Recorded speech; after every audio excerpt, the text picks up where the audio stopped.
Assalamualaikum, kenalin nama saya Dr. Akma. Nah, kali ini saya pengen membahas tentang step-step gimana sih caranya untuk menjadi seorang dokter yang mungkin banyak banget yang nanya, kok lama banget sih prosesnya jadi dokter? Atau misalkan adik-adik yang lagi pada sekolah sarjana kedokteran terus tiba-tiba ditanyain banyak banget obat gitu, padahal kita tuh nggak ngerti gitu kan. Hari ini aku akan share mungkin sedikit tentang apa aja sih step-step untuk menjadi seorang dokter, ujiannya tuh apa aja. Nanti kita langsung bahas di video ini. Yang pertama, kita akan bedakan dulu nih step-step untuk perjalanan jadi seorang dokter tuh apa aja. Yang pertama, kita bakal bagi menjadi 3, yaitu preklinik, klinik, dan juga setelah klinik ya. Sebelumnya untuk preklinik itu adalah mengalami proses untuk menjadi proses di klinik gitu ya. Nah, preklinik itu bisa disebut juga dengan masa sarjana kedokteran. Nah, untuk adik-adik yang baru pertama kali tahu, sebenarnya kita tuh sebagai seorang dokter kita akan mengalami 2 kali sarjana ya. Maksudnya mengalami 2 kali wisuda, yaitu sarjana kedokteran dan juga sumpah dokter, yaitu diangkat sebagai dokter. Jadi untuk sarjana kedokteran belum tentu itu dokter, tapi kalau dokter udah pasti sarjana kedokteran gitu ya. Untuk sampai bisa di tahap sarjana kedokteran, nanti teman-teman tuh harus mengalami ujian berkali-kali, di mana ujian kita itu ada 15 blok, tapi balik lagi gimana masing-masing fakultas ya. Untuk fakultas negeri ataupun swasta itu punya kurikulum yang berbeda. Balik lagi itu dikembalikan kepada universitasnya masing-masing. Nah, untuk yang preklinik ini, 1 blok itu akan mengalami ujian, seingat aku ya 4 kali ujian, yaitu ujian OSCE, SOKA, OSPE, dan juga MCQ. Nah, bedanya tuh apa sih? Nah, kalau MCQ itu adalah seperti ujian tes tulis. Jadi kita harus isi ujian soal gitu, soal dengan optional ABC-an. Nah, selanjutnya adalah ujian SOKA. SOKA ini singkatan dari ini. Nah, ujian SOKA itu adalah seperti ujian verbal, di mana nanti teman-teman akan mendapatkan soal yang dikocok. Itu seperti kita akan mendapatkan suatu kasus, dan kasus itu tuh kita harus tahu dari mulai anamnesa, terus perjalanan penyakit atau patofisiologi, basic science, terus etika kedokteran, dan masih banyak lagi soalnya. Dan itu kita harus jawab dalam waktu 15 menit. Dan kita nggak tahu siapa pengujinya. Itu deg-degan banget, jadi kayak mungkin buat yang mau masuk kedokteran dan sedang mengalami fase kuliah sarjana kedokteran itu pasti akan relate banget gitu. Nah, terus yang ketiga adalah ujian OSPE, di mana ujian OSPE itu adalah ujian praktikum. Nah, ujian praktikum di sini itu kita akan mendapatkan soal-soal biasanya tuh ada soalnya tuh sekitar 30 soal ya, 30 sampai 40 soal ya seingat aku. Jadi setiap 30 soal itu kita akan diberikan waktu 1 soal 1 menit, dan kita akan diberikan bel. Belnya itu untuk pindah posisi dari posisi soal 1 ke soal yang nomor 2. Dan setiap ujian praktikum itu kita akan diberikan soalnya itu bukan soal kertas gitu, bukan, tapi misalkan mikroskop, terus di sampingnya tuh ditempelin soal.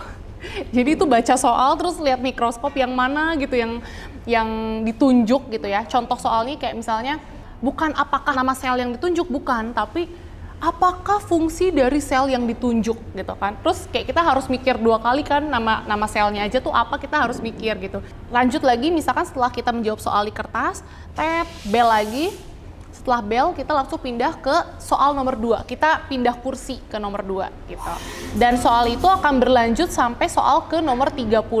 Kadang kalau misalkan lagi ujian praktikum, contohnya ujian praktikumnya kita kan banyak banget nih ujian praktikumnya, ada anatomi, fisiologi gitu ya. Kalau kayak misalkan kita lagi ujian anatomi, itu yang paling berkesan banget sih buat aku, tuh potongan mayat tuh ditunjuk kayak sama besi gitu loh, kayak sama kawat gitu.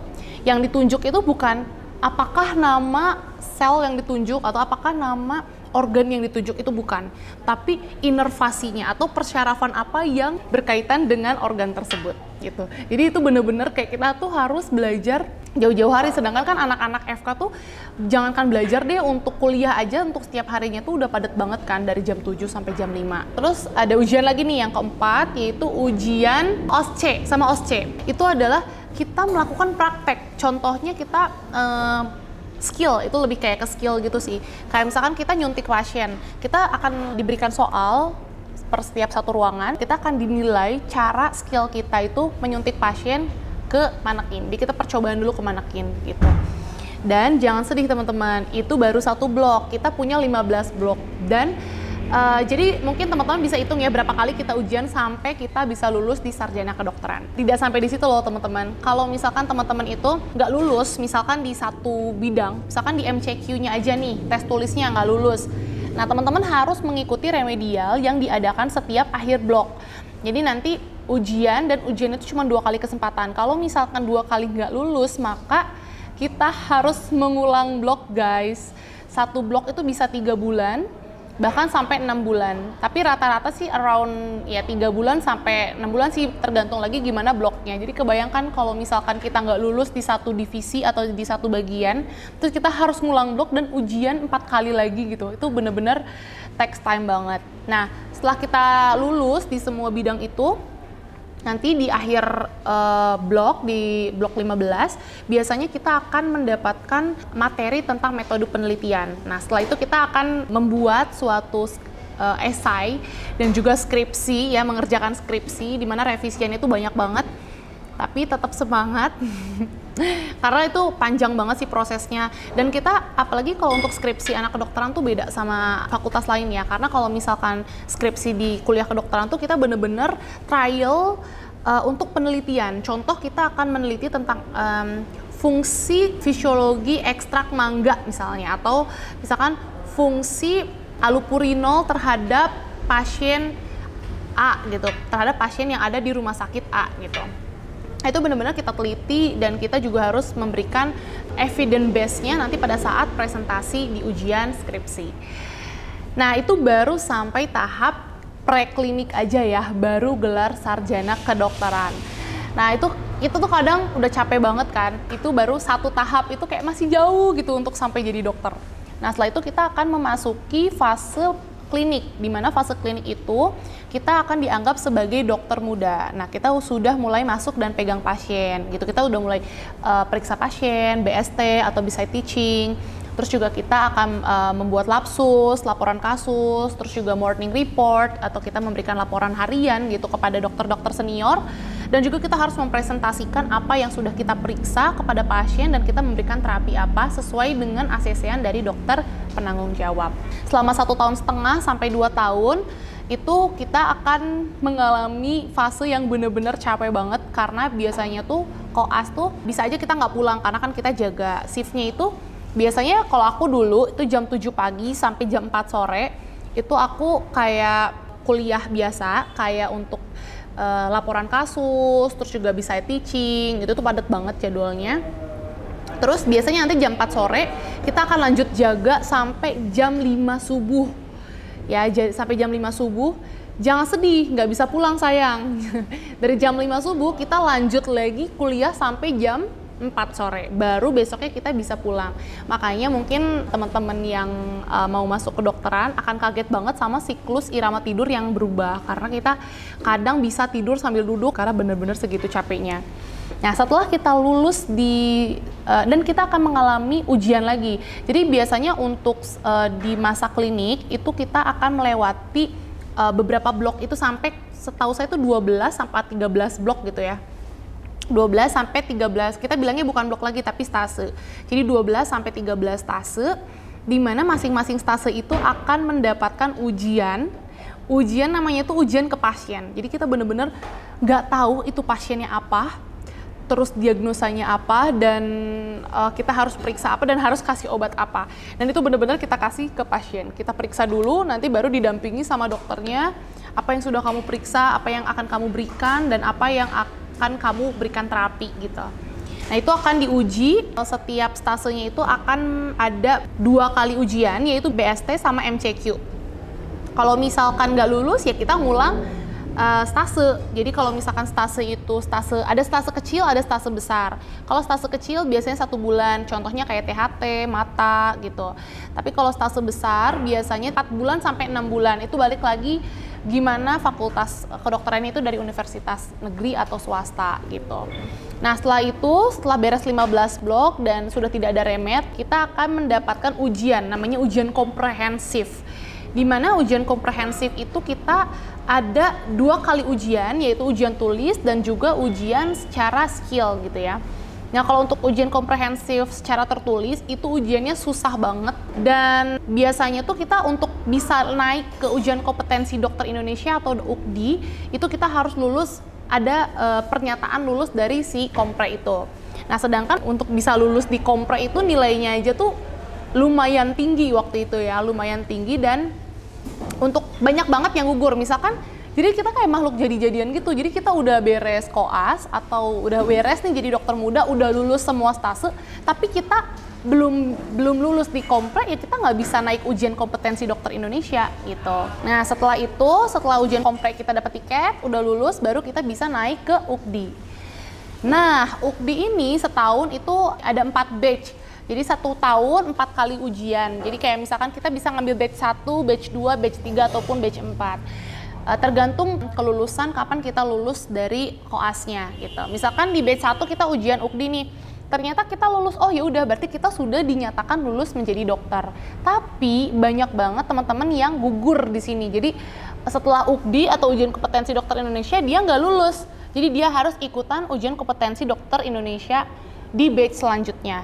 Seterusnya sampai dia bisa lulus. Setelah lulus dari ujian kompetensi dokter Indonesia, nggak sampai sini, belum beres sayang jadi dokternya. Jadi kita masih lanjut lagi. Sedangkan untuk ujian kompetensi dokter Indonesia tuh kita akan mendapatkan 2 kali ujian, yaitu ujian tes tulis.